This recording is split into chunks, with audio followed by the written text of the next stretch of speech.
himself. Well, I'm joined now by Makram Rabah. He's a history lecturer at the American University of Beirut. Thank you very much, Makram, for joining us here on the program. When we look at the last 15 years, the ramifications of Rafiq Hariri's death can still be felt. By all means, what we are experiencing at the moment started with the killing of not Rafiq al-Hariri, but the idea of Rafiq al-Hariri, this larger-than-life contractor who decided to pitch in and to rebuild modern Lebanon. The killing of Hariri was also rupturing of Lebanon's neutrality vis-a-vis the Arab world as well as the Arab-Israeli conflict. And what we see now is basically the tragedies and the consequences of the terrible explosion that took place on February 14, 2005. He was very much loved as a leader. He was indeed loved because he did not have any militias during the Civil War, but rather he did invest in educating people. He had the Hariri Foundation, which was responsible for over 45,000 people getting an education, be it in Lebanon or abroad.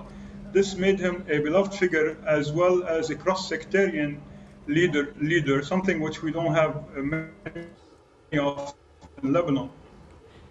I mean, who could forget those images of Syrian troops withdrawing from Lebanon after 29 years? Yes, of course.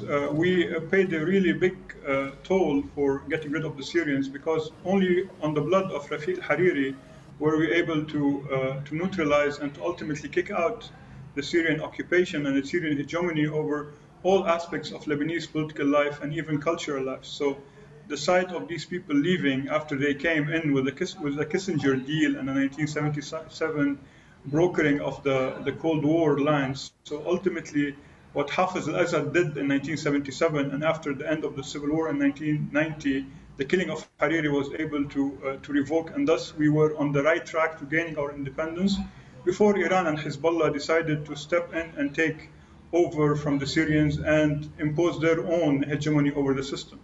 And the finger of blame remains on Hezbollah for his death. Certainly, Hezbollah are the people or the tools that executed the actual assassination. But there are many indications that the actual order to kill Hariri was a joint venture between the Iranian regime as well as the Syrian regime, which saw in the 1559, the UN Security Council resolution to kick out all foreign troops from Lebanon, a kind of threat to their mafia-style control over Lebanon.